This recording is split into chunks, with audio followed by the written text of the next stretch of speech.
The two-child limit is imposed on Muslim families in a troubled province in Myanmar. The government has blamed a growing Rohingya population for stirring tensions with local Buddhists. But is it a violation of human rights or a justifiable measure to maintain security? This is Inside Story.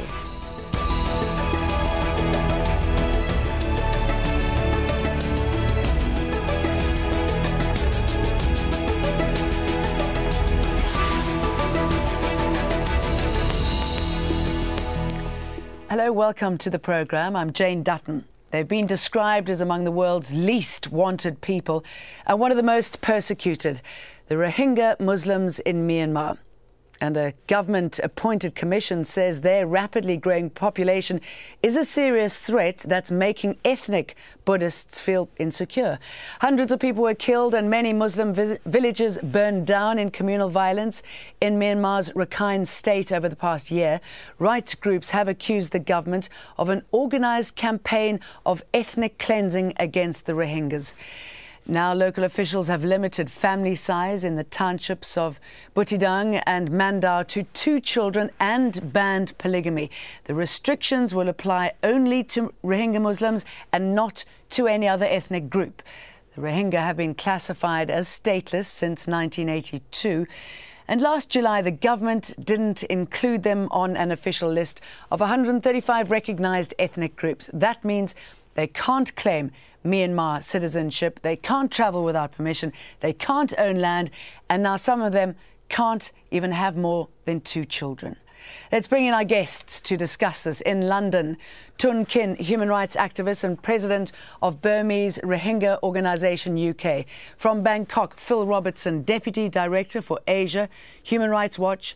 Tun, what do you make of this? Well, this is actually, to drive out the Rohingya people from Arakan. This is their ethnic cleansing policy against Rohingya people to get rid of from Arakan. What the president thinks he have policies for a long time. What his own proposed policy to send Rohingya third countries, expelling from Burma. The other way, this is a kind of diversion that distract the attention of Rohingya genocide from international community. So this is what he want to show to the international community. That is what he want to implement it, in my opinion. Why would he want to show this to the international community? I mean, does he think it's smart, it's clever? Well, because now they want to show that the international community that Rohingyas are much population, but this is a kind of baseless accusation they want to do. But international community already well known, as far as we know, that genocide against Rohingya is practiced by President Thein Sein government. So this is the only way he just want to divert the attention of Rohingya genocide. And is this a done deal? There's no going back. I mean, were you aware of this conversation to limit it to 2 children, to Muslims there having 2 children? Well, we are aware of this, yes. This is what commission report, which was backed by President Thein Sein government. Internal commission report have mentioned this.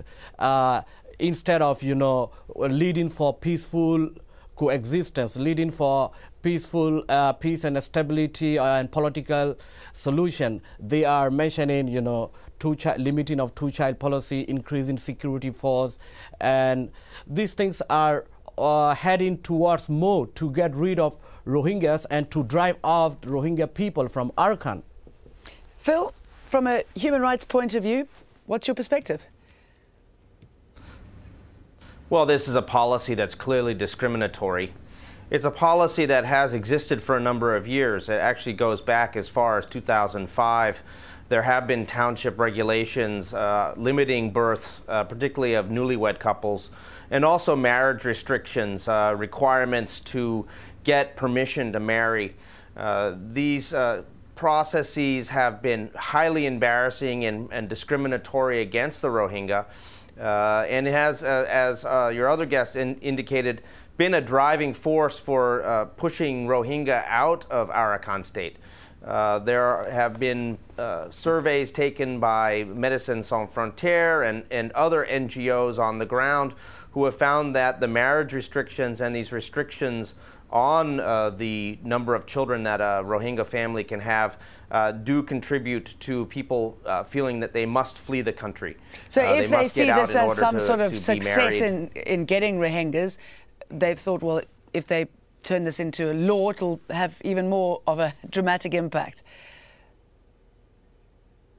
Well, I mean, this is a discriminatory policy. It's a sort of one of the key areas that the Rohingya complain about as in terms of a policy, and it certainly will contribute to a continuing exodus from the state because people, want to marry the people they love, and they want to be able to have families. And what we're seeing with this kind of policy is an intrusive state presence to try to control the birth rates, connected to, according to the Arakan state spokesperson, Rakhine Investigation Commission recommendation.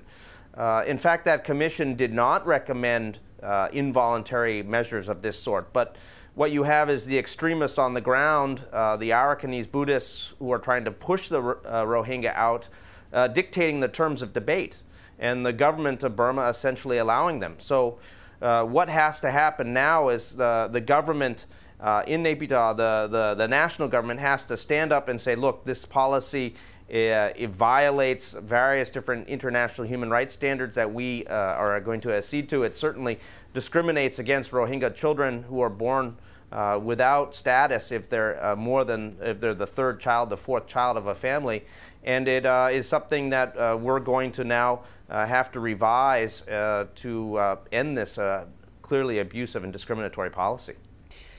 Tun, Phil suggested that the national government stand up to this policy and says it has no place in the country. Any chance of the national government doing that? And if they don't, how do you see this policy being enforced? Well, this policy, it's been going actually for a long time, I should say, in northern Arakan state, particularly where mostly Rohingyas are living. Restriction of movement, marriage, education, things, serious human rights violations were going on, particularly restriction on marriage are taking for long, 3 years to get a permission. So international community did not know about it. Currently, this is officially, they are moving more forward, ethnic cleansing policy against Rohingya. So what we can see is they are they will drive out the Rohingya people from Arakan. That is their state organized policy. That's why they are also putting this two-child policy is the problem of the recent violence in 2012. This is also, they want to hide pre-planned violence, what they did in 2012, June and October.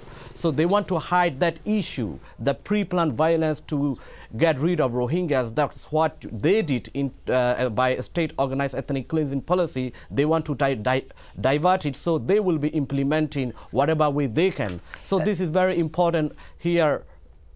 Okay, Phil, I was just going to bring Phil in here. I mean, how worried are you at how they're going to implement this policy? I mean, there's been high levels of violence against the Rohingyas. Are we talking, sterilization here? How far is it going to go? Well, that's an excellent question. And if the government of Burma continues to allow the extremists to control the terms of debate and discussion on this in Arakan state, it could go quite far.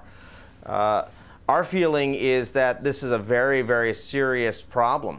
This is an indication of how much the Rakhine state government is prepared to twist and try to convert the recommendations from the Rakhine Investigation Commission to their own purposes. It's particularly chilling when one ethnic group starts talking about limiting the births of another ethnic group because it makes them nervous. And that is essentially the line of argument that the Rakhine Investigation Commission took. Now what we have is a reiteration of a policy of limiting the number of births of Rohingya. What that's going to do is going to not only cause greater problems for families, but it is also going to cause women who are feared of being perhaps arrested or harassed by the local authorities, particularly by the Nasaka, which is a border patrol unit that is particularly abusive and who will play a major role in implementing this policy, that because they'd be afraid of that kind of intimidation, they could be also deciding to induce abortions themselves. This is something actually that Médecins Sans Frontières has again found, that the fear of the local authorities tracking down women who are having more than 2 children has direct impact on women's health, and a very negative impact, because these women are self-inducing abortions, and then if something goes wrong, they do not have the permission to travel out of the areas where they are, and complications in such situations often will equal death. So, I'm sure it can. This policy is not just about abusing rights, but awful policy is put on centre stage, a policy that both of you say has been going on for some time now. Myanmar has been raising its profile on the international stage. Japan's Prime Minister arrived on Friday for the first visit by a Japanese leader for 36 years. And last week, Myanmar's president became the first leader to visit the White House in nearly half a century, making this commitment. We must forge a new and more inclusive national identity. Myanmar people of all ethnic backgrounds and all faiths, Buddhists, Christian, Hindu and other, must feel a part of this new national identity. We must end all forms of discrimination, and we must ensure that not only intercommunal violence is brought to a halt, but that all perpetrators are brought to justice. And that drew this response from the US president. I also shared with President Sein our deep concern about communal violence that has been directed at Muslim communities inside of Myanmar. The displacement of people, the violence directed towards them needs to stop, and we are prepared to work in any ways that we can with both the government of Myanmar and the international community to assure that people are getting the help that they need, but more importantly, that their rights and their dignity is recognized over the long term. Chun, there you've got the US president saying that it's important that people, Rohingyas, their rights and their dignity is respected. And then just days after that, your president introduces this policy. What do you think he is trying to say to the US president, to the rest of the world? Well, I should say President Thein Sein is a former military general. He is a world-class liar. He's just try to get some support and to lift up sanctions. He's just saying something what whatever support he can get. But international, like US government, they have to see what is happening to the ground particularly. They should not go straight away that far relaxing sanctions and these things, because we are repeatedly calling for US government, UK and OIC, EU and UN international communities to calling for international investigation to establish the true facts and to bring those responsible to justice and to stop more further violence against Rohingya people. But and what sort of response are you getting to your calls? I mean, I know you've spent some time with David Cameron, the UK Prime Minister. What are they saying to you when you raise these issues faced by the Rohingyas and at the same time stepping into the country and opening up and doing business with it? How do they justify that? Well, we are very frustrated about it. It is encouraging more to go forward ethnic cleansing against Rohingya and other Muslims of Burma. What is happening today? They have to look at what is happening situation on the ground, Arakan state and other parts of Burma where Muslims are living.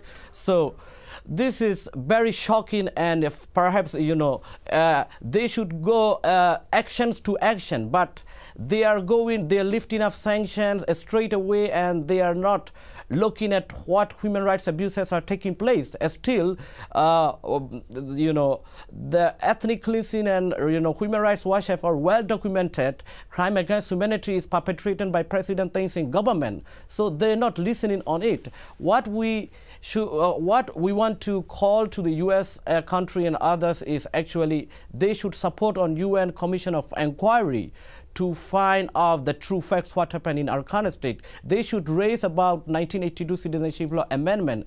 They should also call to restore Rohingya ethnic rights and citizenship rights, where Rohingyas are original and native people of Arakan. So these kind of things need to be done to also provide humanitarian aid all the areas of Arakan where Rohingyas are facing of shortage of humanitarian aid. You see, children are dying, many women are facing to deliver even their babies. So this is what U.S. government and they should raise up instead of lifting up sanctions. But what about movement within your own country? Excuse me, jumping in here. If we look at the opposition leader, or rather the lack of, Aung San Suu Kyi has been criticised for failing to speak out strongly in defence of the Muslim community. But she was drawn after 7 Muslim men were convicted on Tuesday of killing a Buddhist monk during unrest in March. They were handed sentences of between 2 years to life in prison. Violence spread to 15 other towns and villages. No Buddhists have been charged. There is no transparency in Myanmar's justice system, and the administrative branch has too much influence. The judicial system has to be independent to be credible. Phil, what's happened to her? Is she working with you in any way? Well, unfortunately, Aung San Suu Kyi has missed many opportunities to speak out about the situation in Arakan state. This is not for a lack of trying on our part to engage with her to talk about these issues. Unfortunately, she has decided to duck this issue. And it's a shame because her type of moral leadership to change the terms of debate about the Rohingya is what is exactly needed in Burma right now, to basically put these rights issues back on the front burner in Arakan state. As we've pressed forward on these issues, we've seen an amazing reluctance by the government of Burma to deal with accountability for the abuses we documented last year in Arakan state, the ethnic cleansing and crimes against humanity. And in fact, now the government of Burma has had its Rakhine Investigation Commission, which also took a pass on accountability, which essentially ignored the issue. So Isn't that because the government, the military, have been of accused of being complicit behind a lot of this brutal action?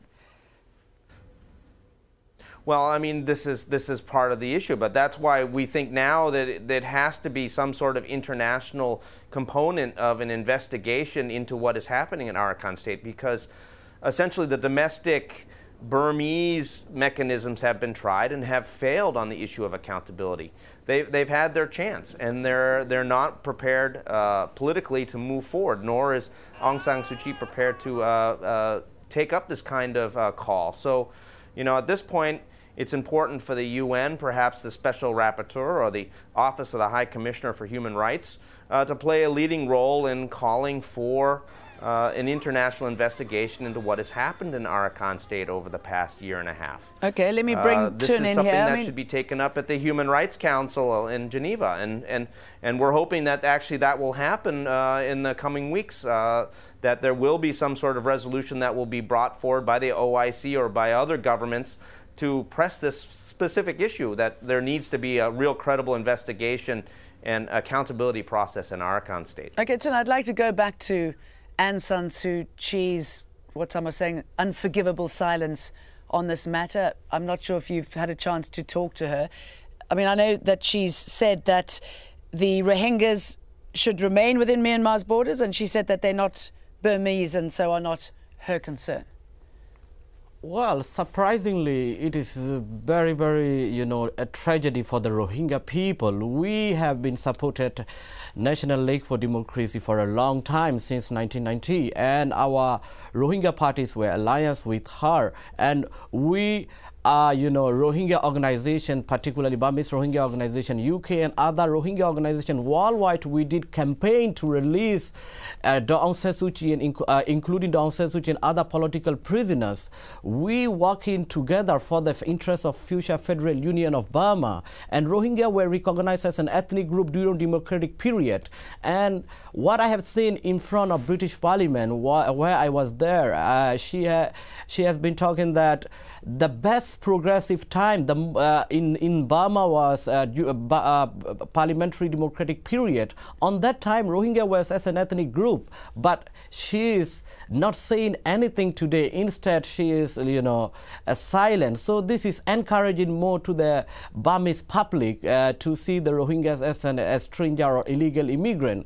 She can speak up. In the case of injustice, she can't be silent at all. She can't be neutral. She should stand up and she should speak up. She was respected by all the people of Burma, and also she's an icon of Burma. She's certainly not keen to do that, or hasn't expressed any desire to do that. Can I just quickly bring in a fact here? We've been talking about Burma and Myanmar, and when the military junta took over the country in 1989, they called it Myanmar. They didn't put it to the people. They didn't put the name to the people, but the UN does recognize it as Myanmar, if that's led to any confusion. Now, as you can imagine, we've had strong reaction to this on Facebook. In fact, every time we talk about the Rohingyas, we have strong reaction on Facebook. Gail Taylor writes, to pick on one group based on their religious beliefs, no matter how much you disagree with it, is wrong. It just encourages them to hide their faith and build up resentment.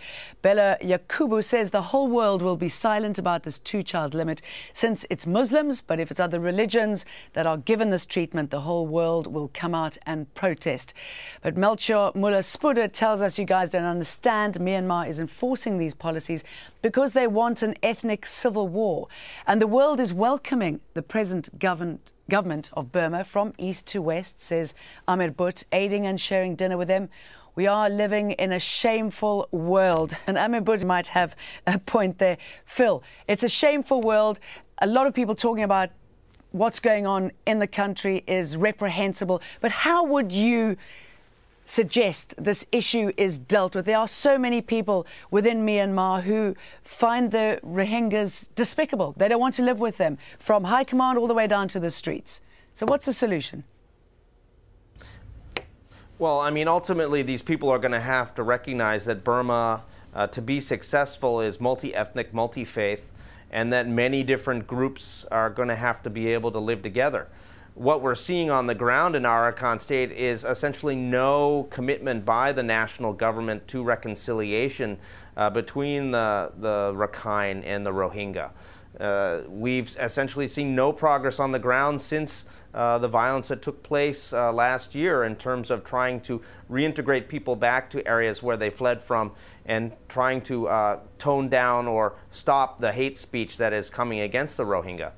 So the government is failing on its basic duties to protect all people in the country.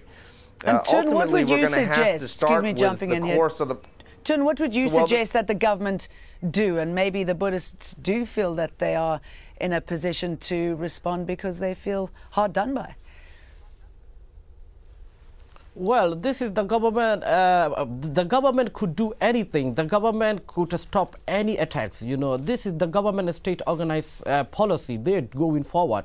What we can see here, this government have they can. If they want to, if they're willing to, they can stop anytime. Today, you can see anti-Rohingya, anti-Muslim, campaigning issues are going on everywhere in Burma, in parliament, in military generals, in public. You can see everywhere. So, the government have to, introduce anti-racism or anti-racism laws. These kind of things should introduce for the long-lasting peace if they want to see in Burma.